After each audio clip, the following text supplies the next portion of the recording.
अस्सलामुअलैकुम दोस्तों, मैं हूं राव कमर रिजवान और आप देख रहे हैं मेरा यूट्यूब चैनल। लाइबा मतवसत घराने से ताल्लुक़ रखती थी। उसका बाप क्लर्क था और ये 8 बहन भाई थे। इतने बड़े कुनबे के लिए एक क्लर्क की तनख्वाह नाकाफ़ी थी। उसके घर माली परेशानी रहती थी जिसका असर सब बच्चों पर पड़ता था, लेकिन लाइबा पर सबसे ज़्यादा था क्योंकि वो समझदार और हसास ज़्यादा थी।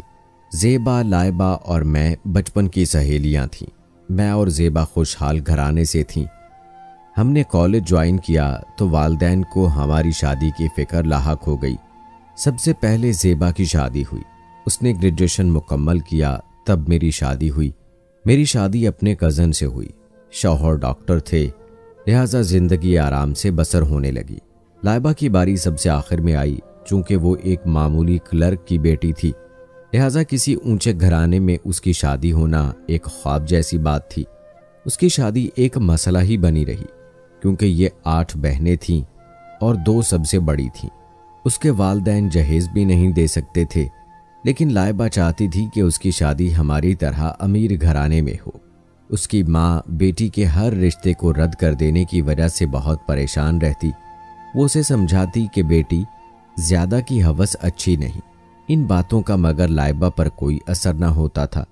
खुदा की करनी कि बिलाखिर लाइबा के लिए एक अमीर घराने का रिश्ता आ ही गया। लेकिन उस शख्स की उम्र 55 साल थी।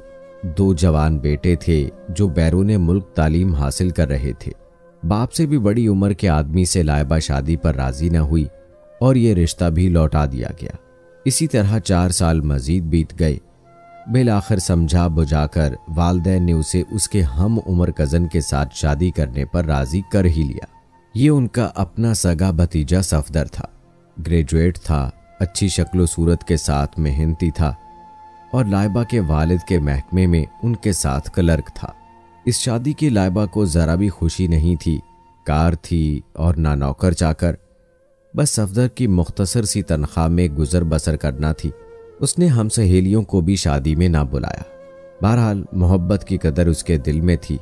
जल्द ही उसने सफदर को मामूली तनख्वाह और तमाम कमाईगियों समेत कबूल कर लिया और खुश रहने लगी। अलबत्ता शौहर को ये ज़रूर कहती थी कि सफदर, तुमको इतना तो कमाना पड़ेगा कि हम अपना एक अच्छा सा घर बना सकें। सफदर तो था ही मेहनती नौजवान, लिहाजा ओवर टाइम करने लगा। वो गलत काम करने से बहुत घबराता था और कनात पसंद था। सब कुछ बीवी के लिए बनाना चाहता था, अपने लिए कुछ नहीं खरीदता था। बहरहाल 5 साल सुकून से गुजर गए। इस दौरान उन्होंने बचत करके एक प्लॉट खरीद लिया कि जब खुदा इस्तात देगा तो उस पर अपना घर बना लेंगे। एक रोज़ सफदर के ऑफिसर ने उसको बुलाकर कहा कि मेरे इकलौते बेटे की शादी है। मैंने सारे स्टाफ को मदऊ किया है। तुम्हें भी माए अहलो अयाल मेरी खुशी में शरीक होना है। उसने कार्ड घर आकर बीवी के हाथ में थमाया और कहा, बॉस ने मुझे बहुत इसरार से शादी में बुलाया है। हमने उस तकरीब में ज़रूर शरीक होना है। लाइबा ने खुशी खुशी कार्ड ले लिया, लिफाफे से निकाल कर पढ़ा और फिर मुंह बनाकर एक तरफ डाल दिया। उसकी शक्ल पर 12 बज रहे थे। बीवी की रोनी सूरत देख उसने पूछा, क्या बात है, तुम कार्ड देखकर खुश नहीं हुई? जब मेरे पास अच्छा लिबास और महफिल के मुताबिक पहनने के लिए जेवरात ही नहीं, तो मैं ऐसी शानदार तकरीब में कैसे शिरकत कर सकती हूँ? सफदर के दिल को चोट पहुंची। बोला, तुम्हारे पास इतने अच्छे अच्छे जोड़े हैं, तुम उनको पहनकर बेहद खूबसूरत लगती हो। अभी पिछले दिनों ही तुमने जो जोड़ा बनवाया था, प्लीज उसी को पहन लो। वो बहुत अच्छा और कीमती जोड़ा है। ताई ने गिलगित से लाकर दिया था तुमको। रहने दो अपनी ताई का तोहफा। ऐसे कपड़े लोगों के आम लिबास होते हैं जिसको तुम कीमती कह रहे हो। तुमने मेरी सहेली ज़ेबा का वार्डरोब नहीं देखा, आंखें फटी की फटी रह जाती हैं। ये मुझे नीचा दिखाने का कौन सा वक्त है? उसका शौहर करोड़पति है और मैं एक क्लर्क हूँ। मेरा उसका क्या मुकाबला? तो कार्ड भी अपने जैसे लोगों की शादी के कबूल किया करो। बड़े लोगों के दावतनामे क्यों ले आते हो? जो ताई वाला जोड़ा तुम पहनने को कह रहे हो, मेरे पास उसकी मैचिंग का जेवर नहीं है। सफदर, तुम समझते क्यों नहीं? कुछ देर तो सफदर सोचता रहा कि क्या करे। शादी में जाना भी लाजिम था। बॉस ने फ़ोन करके कहा था कि अपनी फैमिली को भी ज़रूर लाना। लिहाजा अब बॉस की खुशी में शरीक ना होना बुरी बात थी। इत्तफाक के उसी वक्त ज़ेबा का फ़ोन आ गया और लाइबा इससे बातें करने लगी। बातों बातों में उसने शौहर के बॉस के घर शादी में जाने का मसला भी बता दिया। तभी ज़ेबा ने कहा कि मेरे घर आ जाओ और जो जोड़ा पसंद आए ले जाओ। थोड़ी देर ही की तो बात होती है शादी में कपड़े जेवर पहनने की, भला ये भी कोई मसला है? ज़ेबा की बात सफदर ने सुनी।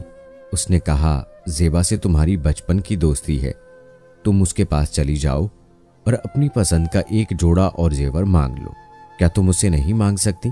बेशक मांग सकती हूँ, और वो तो खुद देने को कह रही है। अगरचे मैंने आज तक उससे कुछ नहीं मांगा, लेकिन आज मांग लेती हूँ क्योंकि ये तुम्हारे बॉस के घर की शादी है और बकौल तुम्हारे उसने इसरार करके अपनी खुशी में बुलाया है तो जाना ही होगा। उसी वक्त लाइबा अपने शौहर के साथ मोटरसाइकिल पर बैठकर ज़ेबा के घर चली गई। ज़ेबा उसे अपने वार्डरोब के पास ले गई और जोड़े दिखाने लगी। कहने लगी, ये सब नए फैशन के हैं, इन्हीं दिनों सिलवाए हैं, जो तुमको पसंद आए ले लो। लाइबा ने एक जोड़ा निकाल लिया, शोख रंग नफीस कपड़े का, जिस पर निहायत हसीन काम बना हुआ था। ज़ेबा ने उसके साथ का पर्स और सैंडल भी निकाल दिए। फिर सेफ खोलकर सोने के कई सेट निकालकर लाइबा के सामने रख दिए।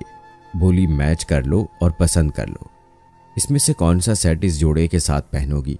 फिर उसने खुद ही एक सेट मुंतखब करके उसे दिया। कहने लगी, ये वाला ठीक रहेगा। सारा कमरा जेवरात की चमक से रोशन हो गया। ऐसा जेवर लाइबा ने कभी नहीं देखा था। वो दंग रह गई। क्या ये सेट ले जाऊं? उसने झिझकते हुए पूछा। हाँ हाँ ले जाओ, जरा एहतियात से, ये काफी कीमती है। ये कहकर ज़ेबा ने सारी चीजें पैक करके एक छोटे से ब्रीफ केस में रखकर लाइबा के हवाले कर दी। बस फिर लाइबा की खुशी का क्या ठिकाना था, जैसे एक जहान की खुशी उसे मिल गई हो। उसने ये भी ना सोचा कि लोग क्या सोचेंगे। एक मामूली क्लर्क की बीवी के पास इतना कीमती लिबास और बेशकीमत जेवरात कहाँ से आए हैं। अगले दिन रात को तैयार होकर वो शादी में पहुंची।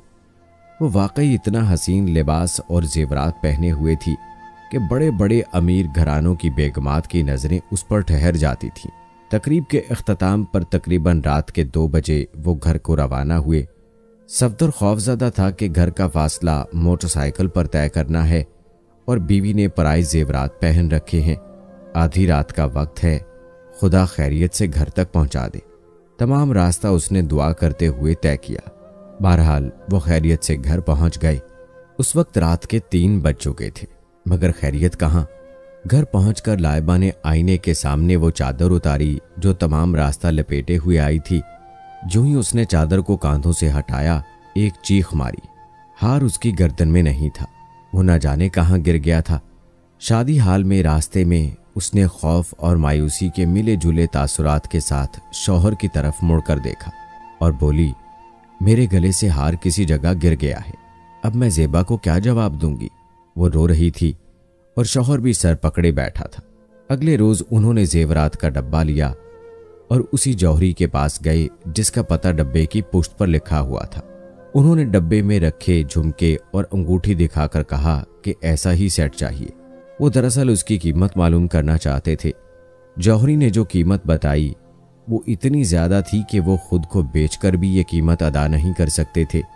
इस सेट में असल नगीने जड़े हुए थे। वो वापस आ गए। उसी वक्त सफदर एक प्रॉपर्टी डीलर के पास गया और फौरन ही अपने प्लाट का सौदा करना चाहा। डीलर बोला, अभी के अभी प्लाट बेचोगे तो असल कीमत से कम पैसे मिलेंगे। आपके प्लॉट की कीमत बढ़ चुकी है, सब्र करके बेचो तो ज्यादा कीमत मिलेगी। ये सुनकर लाइबा अपने वालिद के पास गई और उसको तमाम अहवाल से आगाह किया। उन्होंने भी रिटायरमेंट के बाद जो रकम मिली थी उसके पैसों से एक प्लॉट लेकर डाल लिया था। कहने लगे, मेरा एक दोस्त प्रॉपर्टी डीलर है, उससे बात करता हूँ। 2-4 दिन में अपना और तुम्हारा प्लॉट बेहतर दामों बिकवा दूंगा। रकम तुम उस खातून को दे दो क्योंकि उसने दोस्ती पर एतबार किया। इज्जत और दोस्ती से बड़ी कोई चीज नहीं। इतनी जल्दी प्लॉट ना बिक पाए, लेकिन लाइबा के ताया जो खासे पैसे वाले थे, जब भाई की मुश्किल का उनको इल्म हुआ, उन्होंने हार की कीमत की रकम उनको देकर कहा, ये उधार समझ कर ले लो और जब तक अदा ना करोगे प्लॉट मेरा रहेगा। जब कर्जा अदा कर दोगे तो अपने प्लाट के हकदार हो जाओगे। ये समझो लाइबा कि मैंने तुम्हारा और तुम्हारे वालिद का प्लाट अपने पास गिरवी रख लिए हैं। लाइबा की तो जान पर बनी थी। उसने ताया से रकम पकड़ी और जौहरी के पास जाकर दोनों मियाँ बीवी हार खरीद लाए। अंगूठी और झुमके तो मौजूद थे। इस दौरान ज़ेबा मैके चली गई थी। जब वो हफ्ते बाद घर लौटी तो लाइबा ने फ़ोन करके कहा, क्या मैं अब तुम्हारी अमानत देने आ जाऊं? वो बोली, हाँ आ जाओ। अम्मी की तबीयत ठीक ना थी, इसीलिए मैं मैके चली गई थी। तुमने फ़ोन तो किया होगा, मैं उठा ना पाई, घर पर जो नहीं थी। ये सुनकर लाइबा की जान में जान आई कि इधर से भी इज्जत रह गई थी। सफदर बेचारा बहुत खौफजदा था। वो इन तकालीफ के बारे में परेशान था जो बीवी की वजह से अब जिंदगी में पेश आने वाली थी। अच्छी भली पुरसुकून जिंदगी लाइबा की झूठी नमूदो नुमाइश की ख्वाहिश की भेंट चढ़ गई। अब घर में वो पहले जैसा सुकून और मोहब्बत भी ना रही। इसके बाद की जिंदगी में दुख ही दुख भर गए थे। बदकिस्मती से उसका मुस्तकबिल कांटों भरा हो गया। पहले जो सफदर की तनख्वाह थी वो खुद पर खर्च करते थे, अब कर्जा अदा करना था, और कर्जा तो फिर कर्जा होता है। अब लाइबा को एहसास हुआ कि उसने अपने खाविन को किस तरह मुसीबतों के पहाड़ तले दबा दिया है। सफदर के वालिद ने अपना घर किराए पर उठा दिया और खुद ये सब एक कच्ची आबादी के छोटे से मकान में किराए पर रहने लगे, जहां न गैस की सहूलत थी और न पानी की। पानी के केन मोल लेने पड़ते थे और बरादे की अंगीठी पर खाना बनाना पड़ता था। कच्ची आबादी में गंदे पानी के जौहड़ और मच्छरों की बहुतात थी। तमाम रात सभी सुकून की नींद को तरसते थे, लेकिन कर्ज की लानत से निजात पाने के लिए यह सब तो सहना था। अब लाइबा रोज टोकरी उठाकर सब्जी और कसाब की दुकान पर जाती और एक एक पाई के लिए झकझक करती। शौहर रात गए तक काम करता और बाप बच्चों के स्कूल के सामने खोखा लगाकर बिस्किट टाफियां बेचने लगा। बहरहाल उन्होंने बहादुरी से हालात का मुकाबला किया और जिंदगी में सख्त कामों के साथ जीना सीख लिया। वो 7 साल तक गुर्बत के गुलाम बने रहे। बिलाखिर उन्होंने ताया जी का कर्ज उतार दिया। उस वक्त तक प्लाटों की कीमत भी दुगनी चौगनी हो गई और ये उन पर मकान तामीर करने लायक हो गए। भला हो ताया जी का कि प्लाट अपने पास गिरवी रखकर उनको उस वक्त कोड़ियों के मोल बिकने से उन्होंने बचा लिया था। इसीलिए तो कहते हैं कि बुरे वक्त में अपने ही काम आते हैं। लेकिन ये भी सच है कि नमूदो नुमाइश में मुब्तला औरतें न सिर्फ अपनी जिंदगी की खुशियां दांव पर लगाती हैं, बल्कि शौहरों के लिए भी नित नई परेशानियां पैदा कर देती हैं।